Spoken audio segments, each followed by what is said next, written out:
संवाद उपनिषद श्रृंखला में आज का विषय स्वयं का स्वयं से संप्रेषण भाग 1। एक प्रतिनिधि शब्द है स्वयं। मैं, मेरा, आपका, उसका अथवा हमारा सबके साथ एक सा अर्थ लिए होता है। बहुत वजनदार शब्द भी है।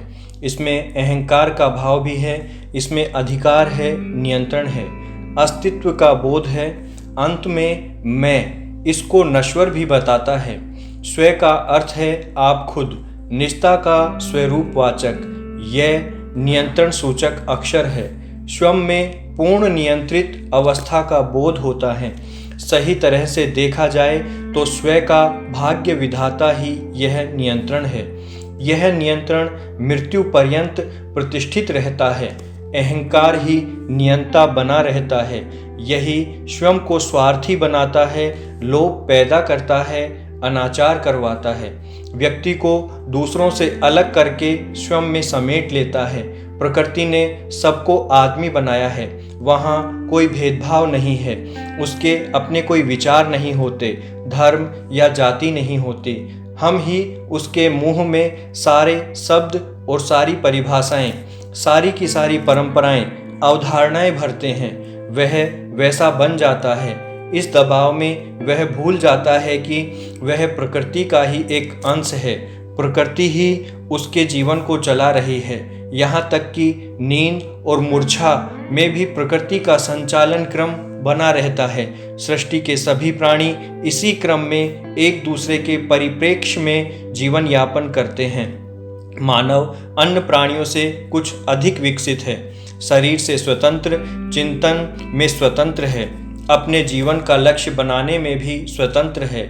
यह सब सुविधा इसलिए है कि वह प्रकृति के क्रियाकलापों को समझकर उनके साथ सामंजस्य स्थापित कर सके, जीवन को तनाव मुक्त रख सके।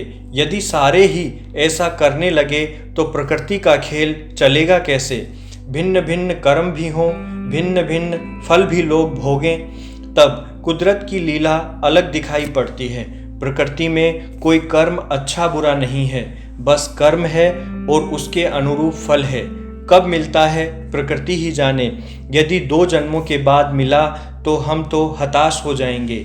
इसीलिए कहा कि हमें फल की चिंता नहीं करनी है। जैसे ही व्यक्ति स्वयं अपने बारे में निर्णय लेने लगता है, उसका अहंकार हावी होने लग जाता है, चाहे उम्र का हो, पद या धन का हो, अथवा धर्म या जाति का। अहंकार ही अधिकार क्षेत्र तक व्यक्ति को ले जाता है। वहाँ छोटा बड़ा, अच्छा या बुरा, हितकारी अहितकारी, गरीब धनवान आदि अनेक परिभाषाओं में व्यक्ति खो जाता है। वह न स्वयं को आदमी की तरह देख पाता है, न ही किसी में समानता की अनुभूति उसे हो सकती है।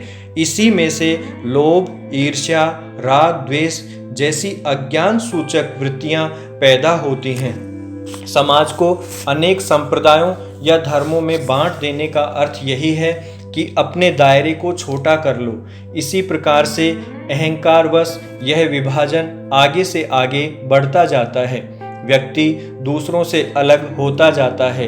एक समय ऐसा भी आता है कि वह स्वयं में ही सिमटकर रहने लगता है। इस प्रक्रिया में उसने अपने अज्ञान का ही पोषण किया है, ज्ञान का नहीं। जो व्यक्ति नारायण बनने की क्षमता लेकर पैदा हुआ, वह केवल अपने तक सिमटकर जी रहा है। उसके स्व का घेरा कितना छोटा हो गया, इसके आगे छोटा होने की संभावना क्या रह जाती है। पशु बन गया, जिसके जीवन में कोई और होता ही नहीं। स्वयं को अपने ही अहंकार की बेड़ियों में जकड़ लिया।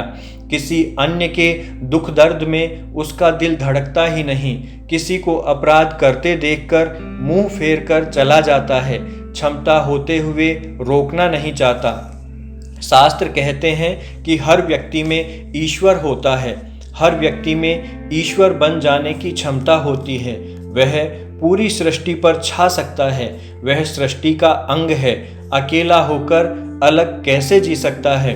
अकेले के लिए अलग सृष्टि कैसे बन सकती है?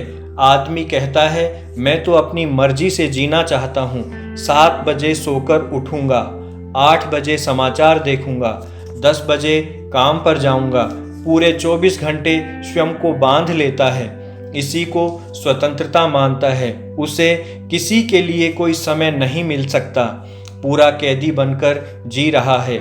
जीवन का लक्ष्य मुक्त होना है, कैसे संभव है? आत्मविश्लेषण, स्वाध्याय जैसे मार्ग स्वयं की खोज के लिए बने हैं। उनकी पहली शर्त यह है कि व्यक्ति स्वयं को प्रकृति का अंग मानकर चिंतन शुरू करे, बाहर रहकर चिंतन नहीं करे। बाहर रहकर चिंतन करने पर उसका स्वार्थ बीच बीच में बाधक बनेगा, उसका अहंकार टकराएगा, अनेक बातों को स्वीकृत ही नहीं करेगा। गांव का तालाब सूखता है, सूखे, उसे वह अपना नहीं मानता। सड़क के पेड़ को काटा जा रहा है, वह उसे अपना नहीं मानता। पड़ोस में कोई बीमार है, उसका अपना नहीं है। घर में सब्जी नहीं आई है, उसका काम नहीं है। उसने स्वयं को सबसे काट लिया है। स्वयं के अहंकार की अभिव्यक्ति होती है, उसके अधिग्रहण की इच्छा में, अतिक्रमण के भाव में, अन्य लोगों पर अधिकार जताने में, दूसरों को अपने से तुच्छ मानकर व्यवहार करने में। चूंकि प्रकृति में सभी समान हैं, अतः किसी को भी किसी पर अधिकार नहीं हो सकता।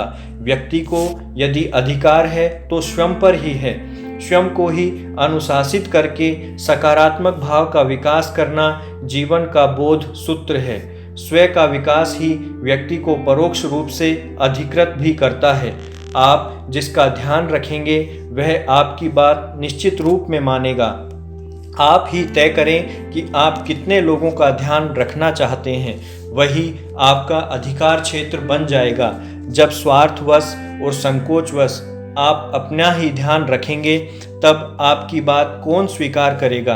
आपको अपनी ही कैद में रहकर जीना पड़ेगा, अन्य विकल्प नहीं है। आप इसके लिए किसी को दोष भी नहीं दे सकते। जरूरत है स्वयं के विस्तार की।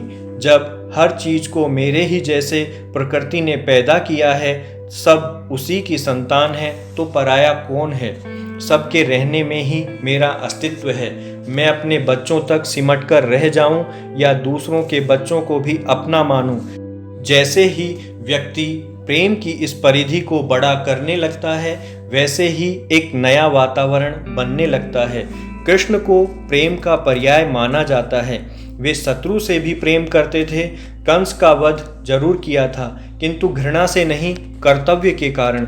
कोई शत्रु भी उन्हें कष्ट में कभी पुकारता था तो उनका प्रत्युत्तर प्रेम में ही होता था। प्रेम ही स्वयं के विस्तार की एकमात्र कुंजी है। इसी में आत्मभाव का विकास होता है। सामने वाले की परिस्थिति का आकलन हो सकता है। वह खुद क्या है, उसकी चिंता वह स्वयं करे। मुझे तो अपनी चिंता करनी है। प्रेम में न अहंकार होता है, न ही स्वार्थ। अतः अपेक्षा और आसक्ति दोनों से ही मुक्त होता है।